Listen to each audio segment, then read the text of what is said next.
comme à notre habitude, thématique. Gabon, élection générale, pourquoi l'Union européenne n'est-elle pas la bienvenue? En tout cas, nous nous interrogeons. Gabon, élection générale, pourquoi l'Union européenne n'est-elle pas la bienvenue?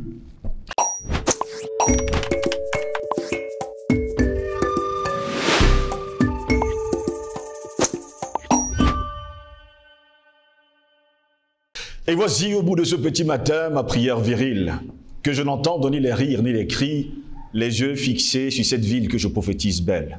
Donnez-moi à la fois sauvage du sorcier, donnez à ma main puissance de modeler, donnez à mon âme la trempe de l'épée. Je ne mets de robe au point, mais faites de ma tête une tête de proue, et de moi-même mon cœur, ne faites ni un père, ni un frère, ni un fils, mais le père, mais le fils, ni un mari, mais l'amant de cet unique peuple. Sur ce, mesdames, messieurs, bonjour. Très heureux de vous retrouver sur Panafricaniste TV. C'est votre chaîne de télévision qui vous apporte le meilleur de l'information sur un plateau d'or. Bienvenue à toutes et à tous à cette autre édition de Parole aux panafricanistes. Pour l'élection présidentielle prévue au mois d'août prochain au Gabon, l'Union européenne ne va pas envoyer ses observateurs, a fait d'ailleurs savoir le chef de la délégation de l'Union européenne au Gabon, Rosario Bento País, au cours d'une rencontre avec la presse le 8 février dernier. Eh bien, elle l'a déclaré. Rosario Bento País justifie dans cette décision par le fait que le Gabon n'ait pas adressé d'invitation formelle à l'Union européenne, comme il est d'usage pour les processus électoraux. Nous n'avons pas été saisis. Il y a des procédures. Pour avoir une mission d'observation électorale, il faut que le gouvernement fasse la demande. Si on n'est pas le bienvenu, on ne peut pas venir. Vous êtes dans un pays souverain, a-t-elle indiqué. Et nous de poser la question, qu'est-ce qui se cache derrière, on va le dire, cette information et surtout derrière ce refus de voir l'Union européenne venir justement sur le sol gabonais pour, on va le dire comme ça, regarder à gauche et à droite ce qui se trouvera en août prochain lors de l'élection générale, des élections générales. Lors de la dernière élection présidentielle au Gabon, il faut également le préciser, c'était en 2016, l'Union européenne avait déployé une équipe dans le pays qui avait critiqué le manque de transparence du processus électoral. À cause de ce rapport, pendant plus de 3 ans, il n'y avait pas de dialogue entre l'Union européenne et le Gabon, déplore-t-elle. Puis en 2019, après un temps, les deux parties ont convenu de ne plus dépêcher d'observateurs au Gabon, ce pour préserver les relations entre l'Union européenne et le Gabon. Et d'ailleurs, il faut préciser, mesdames, messieurs, que le 2 mars prochain, oui, le 2 mars, il est annoncé là-bas, Emmanuel Macron, du côté, on va le dire également, de Libreville. Seulement, il faut le préciser, mesdames, messieurs, c'est qu'ils sont nombreux qui ont demandé, justement, au président, j'insiste là-dessus, du Gabon, à mettre les pieds là-bas, car cette année est déclarée une année d'élection au Gabon. En tout cas, pour l'heure, nous nous interrogeons avec notre invité de ce matin. Gabon, élection générale, pourquoi l'Union européenne n'est-elle pas la bienvenue? Pour répondre à nos questions, nous sommes avec Jonathan Batengene ce matin, il est notre invité. Jonathan Batengene, bonjour, bienvenue à vous. Bonjour mon frère Ngos, c'est toujours un plaisir que d'être ici. Bonjour à tous nos milliards de téléspectateurs et surtout, la victoire, c'est pour bientôt. Restons focalisés sur l'objectif. Tous ceux qui sont en train de réfléchir encore à leur engagement, prenez la décision, prenez des initiatives. Ne vous limitez pas seulement à regarder les émissions, prenez les initiatives dans votre environnement. Et ensemble, nous allons réaliser ce beau rêve qui a tenu à nos ancêtres, c'est de voir cette Afrique libre, émancipée et qui a retrouvé son prestige dans le concert des nations. Eh bien, Jonathan Batengene, au Gabon, il n'y aura pas d'observateur de l'Union européenne aux prochaines élections. Le pays doit organiser d'ailleurs cette année, on va le dire, un triple scrutin présidentiel, législatif et surtout local. Mais les représentants de l'Union européenne ont annoncé qu'ils ne déploieraient pas d'équipe pour surveiller le processus de vote, un signe inquiétant pour l'opposition gabonaise. Le Gabon, c'est un territoire un peu... Nous avons pour habitude de dire qu'il y a le Congo-Brazzaville, il y a le Gabon. C'est deux territoires qui seront difficiles à décrypter pour les panafricanistes parce que c'est des territoires où l'endocolonat a fait son lit. Au niveau du Gabon, il faut noter qu'à la mort du père Bongo, 2009, oui. L'accession au pouvoir du fils a été adoubée par Paris. Le père Bongo étant le Houphouët des temps modernes. Oui. Le Houphouët du début du XXIe siècle, c'est-à-dire après le décès de Houphouët. en 97-99, je crois bien, du moins à la fin des années 90, le remplaçant de Fouet dans la France-Afrique, c'était le président Omar Bongo Ondimba, défunt président Omar Bongo Ondimba. Et le président Omar Bongo Ondimba était devenu même tellement puissant qu'il cooptait des personnes dans l'establishment français. Et il proposait ceux qui devaient accéder aux hautes fonctions en France. Ce fut le cas avec Sarkozy, il faut dire quand même Nicolas que Sarkozy, c'est sa fabrication. C'est la fabrication d'Omar Bongo. Les Hollande même, les Hollande, c'est lui qui suggère, il faut mettre Hollande ici, il faut faire comme ci. Donc c'est un homme qui a fabriqué beaucoup de personnalités. Il a créé au niveau du Gabon une France-Afrique très complexe, mais surtout systématique. C'est-à-dire, elle n'était pas seulement une France-Afrique de réseau, elle était un réseau systématisé, officialisé. Cette France-Afrique a au sommet, dans son réseau d'intégration, la franc-maçonnerie, la grande loge tropicale gabonaise, la loge tropicale du Gabon.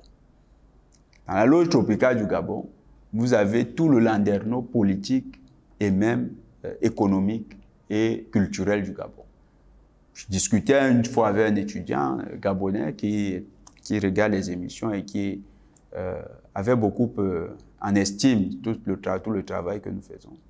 Et il me dit qu'ici, s'ils ne sont pas rosicruciens, ils sont francs-maçons, les enseignants d'université. Donc voilà comment le Gabon est structuré. Vous avez aussi une classe moyenne qui vit dans une certaine opulence, vous savez ce que nous avons toujours dit. La classe moyenne, c'est le mécanisme par lequel l'oligarchie internationale s'adjuge la fidélité d'une certaine élite qui est en construction. Des gens qui auraient pu aider à bouger les lignes se font happer. Il y a une sorte de corruption morale. Mais cette fois-là, c'est une corruption très subtile. Ça passe par les salaires mirobolants. On leur donne des salaires mirobolants dans des multinationales.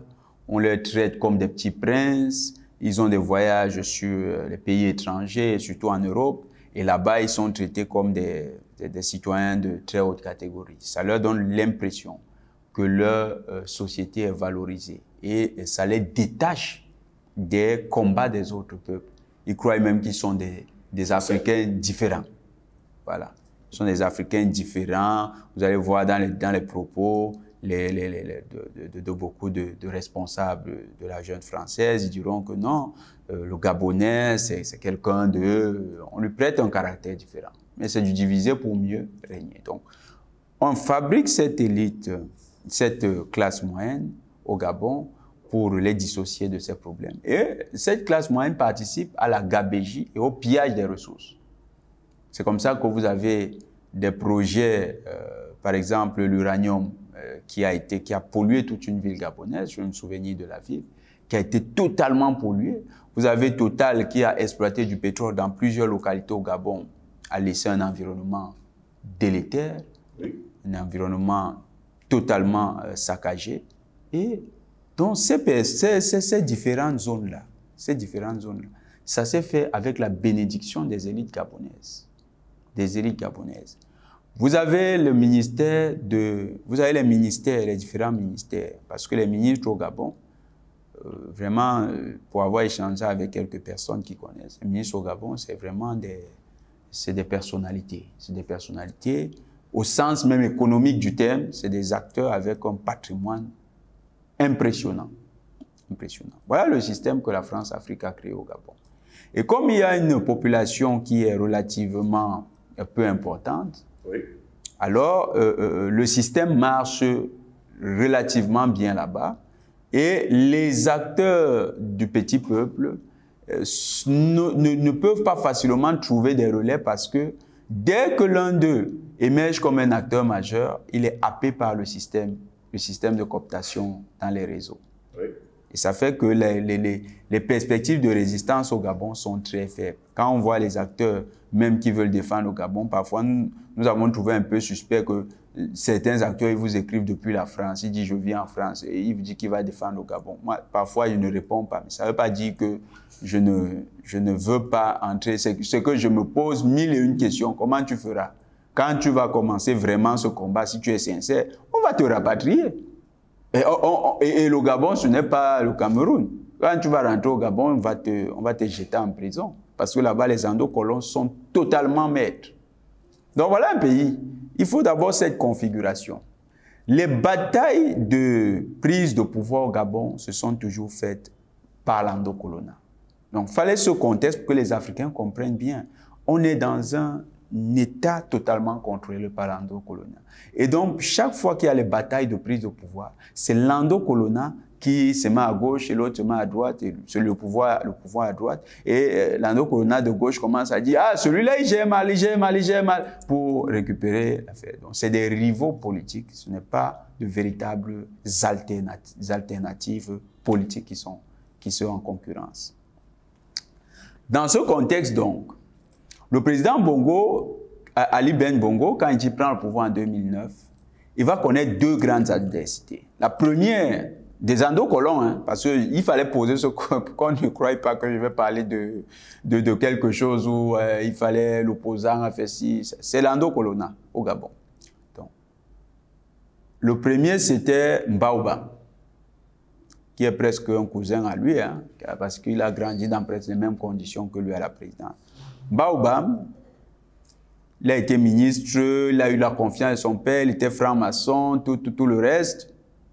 Baobam affirme avoir gagné les élections. Ils sont tous deux dans l'endocolonat. Baobam recherche le soutien de la France pour prendre le pouvoir. Malheureusement, Ben Bongo, certainement, a donné beaucoup plus. Donc, il a fait beaucoup plus de concessions. Et donc, on lui laisse le pouvoir. Seulement en 2015, il y a fâcherie. Pourquoi? Parce que pour réaliser certains projets, par exemple, pour faire les stades de la CAN, les fameux stades de la CAN, le Gabon a dû recourir aux Chinois. Et en ce moment, Ben Bongo a comme conseiller spécial un Chinois. D'ailleurs, qui est parti il y a très peu de temps parce qu'il y avait l'adversité française. Donc, les Chinois ont construit les infrastructures. Les Chinois se retrouvent à gagner des marchés au Gabon. Ça gêne la jeune Française. Vous savez que la jeune Française est comme une fille jalouse. Elle ne construit jamais rien, elle ne fait jamais rien. Elle ne développe pas, mais elle est là quand même pour piller. Vous ne devez rien avoir, mais vous devez la garder. C'est ça la jeune Française. Donc. Et Bongo, qui veut quand même lui aussi laisser ses marques, il dit non, il faut. Les Français disent non, ça ne peut pas se faire. Donc, il va connaître une seconde adversité en l'élection de 2016 avec Jean Ping. Cette fois-là, c'est Jean Ping. Jean Ping, lui, c'est le fils de son père, c'est l'autre fils de son père, mais lui avec une Asiatique. Et il a été président de la Commission de l'Union africaine. D'ailleurs, quand on connaît aujourd'hui la nature de l'Union africaine, donc le premier grand coursier de l'Occident en Afrique, Jean Ping se lance dans une course où il se dit qu'il a les soutiens pour prendre ce pouvoir.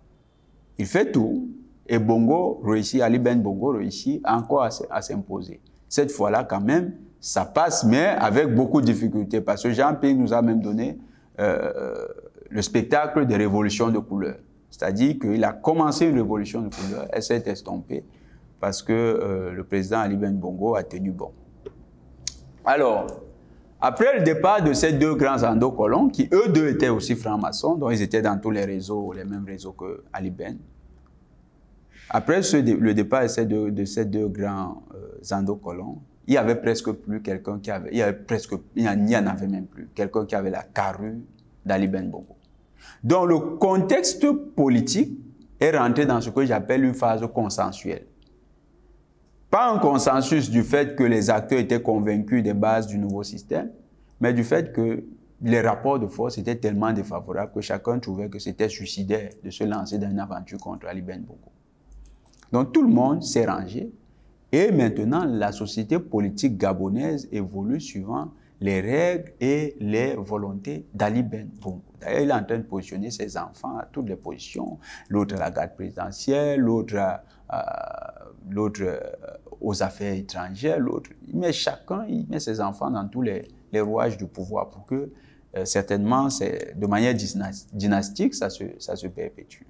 D'ailleurs, son fils, qui était même directeur de campagne, j'ai appris qu'il est devenu le numéro 3 du parti. PDG? Voilà, du parti. du PDG. Et soit numéro 3, soit numéro 2, quelque chose comme ça. Vous avez cette structuration qui a commencé à se faire. Ali Ben Bongo donc contrôle le pays. Et Ali Ben Bongo, quand il sent qu'il y a la pression sur les Chinois, qui l'aident à réaliser les projets, il fait des concessions aux Français. D'ailleurs, les Français ont gagné d'importants contrats d'armement encore avec l'armée gabonaise. Ils ont les projets, les programmes de formation, ils ont repris beaucoup de programmes de formation. La marine gabonaise, ils ont réussi à vendre du matériel obsolète à la marine gabonaise, mais ils disent que c'est du matériel, c'est du bon matériel. C'est des frégates, ils ont fait pareil avec le Cameroun. Donc, ils ont vendu du matériel. Dans le cadre de la coopération technologique, ils se sont positionnés comme le premier grand partenaire du Gabon et contrôlent. Dans la coopération commerciale, ils sont en train de cadenasser le marché gabonais avec les supermarchés. D'ailleurs, les marques, on les retrouve également au Cameroun. Ces marques qu'ils utilisent pour certainement conquérir le marché de l'Afrique centrale. Donc, les Français sont revenus en bonne grâce. Ils ont même fait partie les Chinois parce que les Chinois étaient également dans l'exploration pétrolière. Ils ont attaqué les Chinois avec les terroristes. Les terroristes qui quittaient le Nigeria. Hein, là-bas, dans la presqu'île de Bakassi, là, juste en remontant. Le groupe, le MED. Voilà, le MED. Voilà, le les Delta Fighters. Ces gens vont attaquer jusqu'au Gabon. Ils traversent au Cameroun, hein. Ils vont jusqu'au Gabon attaquer. Ils attaquent au Gabon, ils rentrent au Nigeria. C'est des groupes. Et ils ont leur cible précise. C'est les travailleurs des compagnies d'exploration chinoises. C'est-à-dire que s'ils vont là, ils laissent les Anglais, ils vont seulement chez les Chinois. C'était des moyens de pression que la France a mis, les moyens non conventionnels qu'ils utilisent dans la guerre asymétrique contre la Chine. Donc, on ne peut pas dire donc que le Gabon soit en mauvaise passe, en mauvaise langue avec l'Union européenne. Ce n'est pas une affaire de, c'est pas non plus aussi le Gabon du dictateur Ali Ben Bongo. D'ailleurs, qu'on a vu écrit ça nulle part. Même Pierre Péan qui s'est essayé à vouloir tirer contre Ali Ben, il a reçu sa dose parce que plusieurs ouvrages ont été publiés à Paris et des journaux très sérieux ont repris la note de lecture de ces livres-là. Donc, pour dire à Pierre Péan qu'ici, on ne touche pas à Ali Ben. Il ne faut pas se tromper, ce n'est pas une contradiction. Cela signifie que la France-Afrique a de beaux jours encore du côté du Gabon. Ça se peut très bien. Même s'il y a des mouvements panafricanistes qui naissent. Les mouvements panafricanistes naissent. C'est au moment de saluer nos frères qui sont là-bas, Privan Gomor, tous ceux qui sont au Gabon. Nous saluons leur engagement. Tous ceux, les membres de l'ONS qui se battent. Mais maintenant, avec le Gabon, le pouvoir en place, il n'y a pas une contradiction. Il y a plutôt une domestication achevée de la classe politique gabonaise. Donc même l'opposition, vous la voyez encore faire quoi? À la France. L'opposition elle-même, les opposants vivent en France pour la plupart. Il n'y a que quelques opposants qui vivent au Gabon et ceux-là, ils ont plus peur pour leur vie. Donc, c'est plus violent au Gabon que partout. Pendant ce temps, Jonathan Batengene, il est quand même annoncé, hein, Emmanuel Macron est annoncé du côté du Gabon pour le mois de mars prochain. Ce sera bien sûr le 2 mars prochain. Et par une lettre remise d'ailleurs à l'ambassadeur de France en poste à Libreville, des citoyens invitent d'ailleurs le président français à reconsidérer l'opportunité de venir l'année de l'élection présidentielle au Gabon. Seront-ils entendus ou alors Macron vient encore adouber Ali Bongo, malade, à demeurer au pouvoir? Mon frère Ngoz, vous avez été gentil. Si les Gabonais vous entendent parler de cette maladie, ils vont vous dire que vous êtes complice de quelque chose. Vous savez que eux, ils disent que leur président serait décédé depuis 2 ou 3 ans.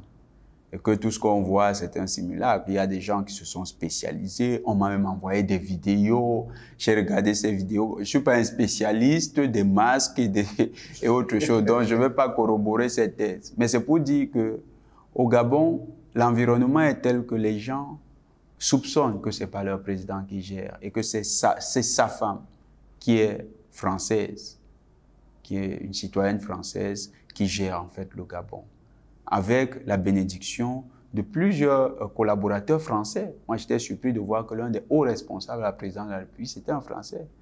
Donc, C'est pas la première fois. Il faut dire que vous sachiez que pendant que le père était au pouvoir, c'est d'ailleurs un ancien mercenaire qui faisait des coups d'État sur le continent africain qui était son conseiller. Voilà, moi, je ne savais pas ça, donc je découvre. Merci beaucoup. Donc, voilà un truc, voilà une réalité. Il n'y a pas de contradiction. La visite de Macron aura un autre sens. Certainement renégocier. Vous savez que l'Europe aujourd'hui a des problèmes d'approvisionnement en gaz, le Gabon. Et pour montrer à tous ceux qui croient, qui peuvent se tromper parce qu'ils voient une actualité faite pour troubler les sens et troubler les perceptions, à dessein d'ailleurs, parce qu'il faut donner l'impression que même au Gabon, la France est en difficulté, ou bien que l'Union européenne serait en mauvaise passe avec le Gabon. Non, c'est pas ça. Le Gabon est l'un des rares pays qui a condamné la Russie à l'ONU. Le Gabon, pendant que les autres pays de l'Afrique centrale, vous évitaient de couvrir d'opprobre le Mali, le Gabon est quand même le pays qui, sous sa présidence, a porté un dossier contre le Mali au Conseil de sécurité. Le Gabon a participé à ça. Oui. Le Gabon a même voté contre le Mali. Le Gabon, donc, c'est un pays qui est en bonne langue avec l'Union européenne. Mais le Gabon, où est-ce qu'on va le situer? C'est parmi les amis gênants. Vous savez, vous avez ce genre d'amis peut-être. Pour les gens, c'est les hypocrites qui les ont. Moi, j'en ai pas. Mais il y a les hypocrites qui disent « j'ai des amis partout ». J'ai un ami mendiant, j'ai un ami... je ne peux pas citer d'autres. Les professions, pour moi, elles sont toutes nobles. Donc, il va donner une profession et puis il va dire « oui, c'est mes amis ». Mais seulement, c'est ses amis dans les commentaires où il n'y a pas d'importance. Chaque fois qu'il est dans une situation de prestige et que ses amis passent et qu'ils essayent de le reconnaître, il dit « pas ici ». Donc, il a honte de ses amis. En fait, le Gabon, c'est le pouvoir, le régime d'Ali Ben Bongo. L'Union européenne ne l'assume pas, n'assume pas son soutien à ce régime. L'Union européenne n'a pas besoin qu'on lui envoie la lettre pour venir couvrir les élections. L'Union européenne, généralement, même l'enveloppe. Est-ce que l'Union européenne devrait même se proposer à venir pour observer les élections dans un pays africain? Prenons même l'hypothèse qu'ils le fassent. Par le passé, partout où ils l'ont fait. Par quoi? Comment est-ce que ça commence? C'est le pays qui les invite. Généralement, ils disent que pour vos élections, on est prêt à vous donner de l'argent. Et au nom de ça, ils vous envoient des gens. Donc si ils n'ont même pas proposé de l'argent aux Gabonais, les Gabonais ont raison, ils ne même pas les inviter. Et s'ils ont financé les élections, dans ce cas-là, c'est autre chose. Mais maintenant, on n'a pas vu les mêmes procédures. Donc ça veut dire que l'Union européenne, ils savent qu'il n'y a pas d'enjeu. Ils se disent, de toutes les manières, Ali Ben va gagner. Notre gars est solide. Bon, maintenant, il faut quand même qu'on lui montre qu'il n'a pas tout notre soutien. Bon, pour masquer tout ça de manière marketing, il crée ces communications un peu dissonantes qui peuvent perdre l'essence chez des personnes qui n'ont pas une solide culture sur ce qu'est le Gabon. Mais nous savons que ce n'est pas réel ce qu'on voit. C'est du cinéma, c'est essentiellement des fantasmagories, c'est servi pour distraire l'opinion, pour donner à l'opinion de quoi se gargariser. L'Union européenne est promoteur de la démocratie, promotrice des valeurs des droits de l'homme, tout comme ça. Mais cette Union européenne n'existera pas à aller commander le gaz, le pétrole gabonais dans les jours qui suivent en disant il faut compenser ce que nous perdons en Ukraine. Donc, c'est pas un réel souci du peuple gabonais. C'est même de l'hypocrisie vis-à-vis du peuple gabonais. Pourtant, ils sont nombreux, les hommes et femmes qui ont pris l'initiative d'écrire une lettre à l'ambassadeur de France en poste, on va le dire comme ça, à Libreville, de demander à Macron de reconsidérer sa visite dans le pays, dans une année comme celle-ci, qui est une année électorale. Le peuple gabonais n'a qu'un seul point. Si écrire les lettres à Macron, ça n'est pas trop pertinent. Mais c'est bien de prévenir, parce qu'en Afrique, avant même d'agir, on préfère parfois vous le dire. C'est bien de prévenir. L'initiative est bien. Mais le peuple gabonais doit savoir qu'il n'est pas dans une situation, n'est pas dans la même situation que d'autres peuples. Il ressemble un peu au peuple malien. Peuple malien sous Ibeka, où vous aviez une classe politique qui était totalement acquise à la France-Afrique. Et vous aviez des leaders de la société civile qui disaient nous on veut notre pays, on veut faire le pays. Donc les Gabonais doivent le savoir. C'est pas la peine d'écrire des lettres à la France. Ils ont une grosse base là-bas, une grosse base militaire. Et nous, dans le programme panafricaniste, il faut que ça dégage. Donc les Gabonais, ce qu'ils doivent faire, simplement, c'est prendre leurs responsabilités. Ils doivent prendre leurs responsabilités et ramener un gouvernement panafricaniste à la tête du Gabon. C'est la solution. Emmanuel Macron qui arrive, il vient adouber Ali Bongo, même si vous me dites que les populations déclarent qu'il est mort. Il va venir nous servir un autre cinéma. Ça sera un autre cinéma. Il fera semblant d'écouter les populations, il fera semblant, mais après, quand il sera dans les cercles fermés, vu qu'il sait que c'est une citoyenne française qui gère au fond le Gabon, il va simplement dire, waouh, dans le contexte actuel, c'est du pain béni. Donc, il va se servir. Il vient pour se servir. C'est aux Gabonais de comprendre qu'on ne peut pas compter sur un voleur pour protéger nos biens. On ne peut pas le faire. Si vous mettez un voleur vigile, ne soyez pas surpris de voir que votre fortune sera totalement dérobée. Donc, vous ne pouvez pas compter sur Macron pour protéger le Gabon. Ils doivent compter sur eux-mêmes. Ils doivent prendre eux-mêmes les mesures, les précautions pour que leur fortune nationale soit préservée. C'est à eux de prendre leurs responsabilités. L'élection qui arrive, vous avez vu le débat, les pourparlers nationaux. Les pourparlers nationaux qui sont ouverts, ça n'a pas de consistance. Quand vous regardez la commission électorale qui va diriger, bien sûr, le responsable de la commission, le président, est élu. Mais il fait partie de quel parti? Il est militant. Militant du parti au pouvoir? Il est militant du PDG. Et donc, un militant du PDG va organiser les élections pour que le PDG perde. Ah, ça, il faut un vrai miracle. Donc, vous voyez que ce Gabon-là, il n'y a pas. Mais par contre, ce qui est quand même pertinent, et les Africains devraient regarder, c'est de voir comment les médias de la jeune française traitent toute cette affaire. Il y a beaucoup de considération, beaucoup de respect, beaucoup de prudence, un langage qu'on ne voit pas beaucoup quand il s'agit du Mali ou bien du Burkina Faso. Allez savoir ce qui se cache derrière. Merci à vous, Jonathan Mateng, d'avoir été des nôtres. C'est toujours un plaisir, mon frère Ngos, et nous savons une chose, la victoire est certaine. Les Africains, réveillons-nous, travaillons ensemble. Unissons-nous, organisons-nous. Le temps est venu, c'est notre temps.